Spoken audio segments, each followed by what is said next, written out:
Luis Ocaña a été l'un des meilleurs cyclistes de l'histoire. Il est né à Priego, Cuenca, en 1945, mais il a passé beaucoup de temps en France. Pour ça, il était surnommé comme l'Espagnol des monts de Marsan. Principalement, il était un bon alpiniste. Il a obtenu 110 victoires dans toute sa vie.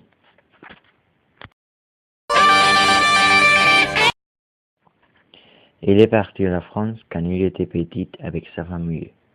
Après ça, il est resté toute sa vie en France. Là, il a découvert son affection par le cyclisme.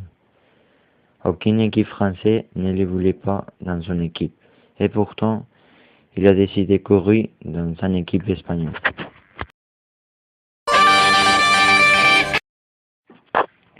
Luis Ocaña a eu malchance le long de sa vie. Il a débuté en 1969. Cette année, il a couru le Tour de France, mais il a dû abandonner parce qu'il est tombé au sol. En 1970, il n'a pas pu gagner le Tour parce qu'il a souffert des hémorroïdes pendant le Tour. En 1971, il était le premier dans la classification quand il est tombé et il a dû abandonner le Tour au nouveau. Les suivantes années, les médecins l'ont obligé à s'arrêter du Tour de France parce qu'il a fini une étape en cherchant du sang.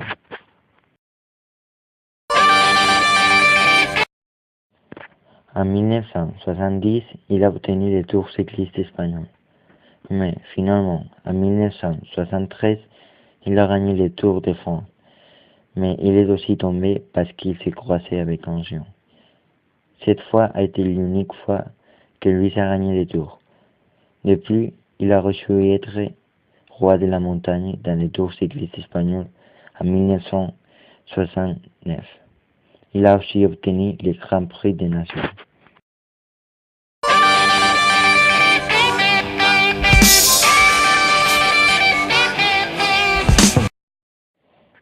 Quand il s'est retiré du cyclisme, il est devenu viticulteur. Il a été aussi commentateur de radio et télévision. En 1970, il a eu un grand accident en voiture.